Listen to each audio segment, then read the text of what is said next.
marketing, but they've also been known to get it wrong. I remember when I was at university, my lecturer showed me this picture, and many people won't remember this. I don't even recall this because it was before my time, and it was to do with a company called Strand Cigarettes, and they had this poster of a guy underneath a lamppost in the dark smoking a cigarette, called a Strand cigarette, and I think the core message was, or the slogan was, "You're never alone with a strand," and it crashed and burned because ultimately what the public saw was actually the Strand is a lonely man's cigarette, so you're a bit of a Billy No Mates. So that crashed and burned. So people have been known to get it wrong. But overall, we are taken down a journey. Should have been him. It should have been the man lighting up a beautiful woman's cigarette, saying you're never alone with a strand. That would have probably worked. But we are led down this path like cattle, I suppose, through our lives. It is the Matrix. It is the Matrix. We're simply, literally in our little pods. Where we're forced to live and to eke out our lives, and everything has been sucked out of us.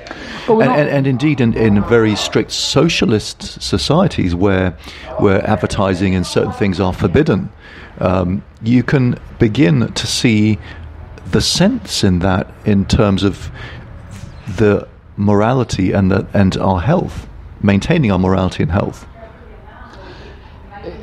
It's actually through. I was going to say that. It's one of those things I see though, because I do. Are we in control of our lives? Actually, let me ask you that question: are we in control of our lives? No, of course not.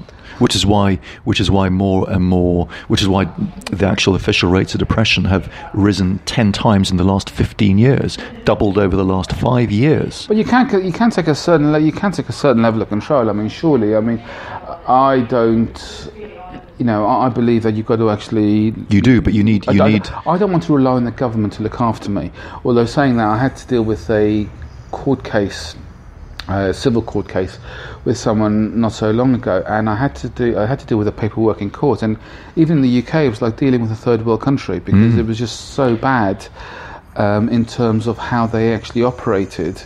And it showed how little control I had, and also don't forget there was someone with your level of ability going through that. Someone else, and dare I say, an average person wouldn't have stood a chance of doing what you did. Well, thank you for that. It was confusing. And I sent. I was told I had to put this documentation in a Dropbox, and I put it in a Dropbox, and I had to hear. I was going to hear back from them within 2 weeks. I heard nothing. I was then transferred to another department up to the Midlands in the middle of the UK, and then I was being transferred to another court. They say they were going to look and let me know within the next 4 or 5 days. That was 2 weeks ago. I'm still waiting. So in that respect, you've also got bureaucracy to deal with as well. But in that respect, I've got very little control over that. And I suppose for someone who needs to be in control and disciplined, it is really, I find that incredibly frustrating. But it's the same with the marketplace. If you rely on the government, and this is where I don't like socialism so much, we become very state dependent all of a sudden. People have become very state dependent, and we need to look after ourselves in this. And I'm thinking, actually, you should look after. We've got to learn to look after ourselves. Actually, I disagree with that. I'm going to be controversial. I'm going to say we need to be state dependent, but it is the state that needs to get it right. At the moment, the state is getting it horribly, grotesquely wrong in the West. You need an authoritarian, protective state. Because at the end of the day, humans need to be led. They can't self-lead. That's a complete disaster. And one of the difficulties is where we have complete excess surrounding us is vested interest. So you have. As you were talking, I was thinking, well, the average person would have needed a lawyer to do what you did. But of course, lawyers just want their money. Most lawyers are vultures. But everyone wants their money. the media. The reason why the media is so corrupt is simply because they need to be economically viable. The studies show that it is not possible. It's not physically, economically possible for a media to produce objective, fair news, and that's why the media will always print and make up stories which are to do with scandal, because that's what they think sells. It's also why the pharmaceutical the good news doesn't sell, does it? It doesn't at all. It's the pharmaceutical industry. Did you know that the most respected journals have a heavy bias to publishing positive findings? They're not interested in negative findings. And on that fact, some major medications that are prescribed today by doctors don't work. They actually don't work. Because if you look into it in detail and you dig up all the original studies, about 50% worked, 50% didn't. But of those papers submitted for publication, the ones that shows negative results were not accepted for publication. As we were saying earlier, we are. I mean, I think the pharmaceutical and therefore, I'm saying, I'm sorry to break in, but carrying on, I'm saying that you need the state to regulate all of this, because nobody else can. Yeah, but they're not being regulated, because Correct. The thing is, you talk about, and this is where the democracy, and I've said this is an illusion, and a delusion in some ways. It is. I wanted, I think if you actually looked at democracy in its purest sense, we would probably, society would have a chance of working. But it doesn't, because they are being manipulated by... Well, the original democracy... Hold on a second. They are being manipulated by the pharmaceutical industries, and they are being manipulated by the food industries as well. And it's an interesting one, because, as I said, I was on this diet before, where I'm actually only eating once a day. If everyone did that, which I think actually right now is making me healthier, it's going to impact the pharmaceutical industry, and it's going to impact the food industry on what they produce and what they sell us, if everyone actually went down that road from an economical point of view. An inspiration. In the last 2 weeks, I've cut down my intake by probably a third, with great results. Yeah. You have lost those love handles. Thank you. Which is quite prevalent on a 52-year-old man. There you go. It was your birthday last week, so you had a birthday to celebrate. Listeners, it's 22. You're 22. Yeah. You look 30 years with 30 years more experience. That's it. Okay, with 53 years experience. So in that respect, the government manipulates us.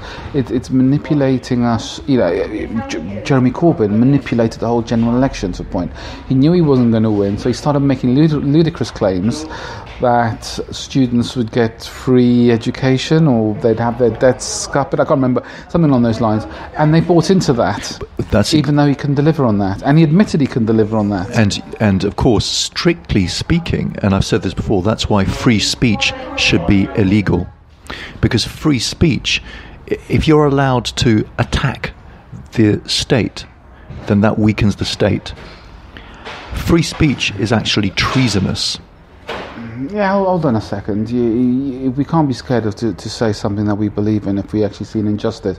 Who decides what's free speech? It should be illegal. Who decides what's free speech? If you want a strong state, free speech needs to be outlawed. So the state tells you what you can say and what you can't say. Correct. And then and then you don't agree with what they say. Then leave, go somewhere else. Yeah, but you're talking about this country. The thing is, where'd you go? Well, anywhere else. Because let's face it, you can't say, you go to one of those, you go to an Islamic country, you can't actually say anything. And people are generally happier. Really? And it's less crime. So in some ways, and not that I'm complaining about Islam, but why are there so many immigrants coming out of these Middle Eastern countries to move into a Western culture? Well, two reasons. First, you have the laws that the killing and the wars that they're fleeing, and also they covered what they see. So you get a lot of these hyper wealthy people coveting, the fast cars and the drink and the lifestyle, and therefore they are actually being infected by the excesses that they see in the West. Yeah, I'm not so sure. I think strictly it's one of the things I love about the American. Strictly speaking, if you don't like laws, because let's face it, the law is an arse as well. But in order to avoid anarchy, you have to stick to the law. You have to abide by laws, even if you think they're stupid and unfair. There are laws, but the thing is, there's laws being put into place that really have no purpose being there. And all we've done, the more we add, the more we overcomplicate it. The reason why we need more laws is because the society itself is becoming less self-regulated, because there's less morals, ethics, and religion going on. It's an interesting one. I was looking at a documentary.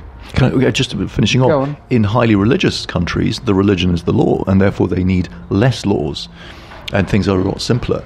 In less religious societies, and that's why they say the sicker the society, the more laws there are. There are approximately 3,000 new laws a year, 3,000 new ways of becoming a criminal in the UK, because we are not controlled by our own morals, cultures, ethics, religion. I don't know. I'm not sure I agree with that. I think I like the freedom of choice. I like the freedom of speech. How do you know if you haven't? If you were living contentedly, and you'd go in contented societies, they go, well, that's how it is. Well, I've been to how do I know? Because I've been to other countries, and I've always believed when in Rome you do as the Romans do, and you respect their culture, and you respect their way of life, and you respect their laws, and you respect their ethics, and you respect their values. A lot of people seem generally healthy. If I didn't like it, I wouldn't go there. I would know.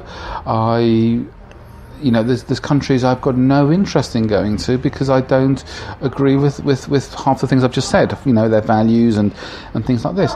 But if I have to go to a country or work or whatever, I do respect their way of life, and I actually do as much as I can, and I'll do as much as I can to absorb myself into their culture when I'm there. I remember I was in Dubai a few years ago.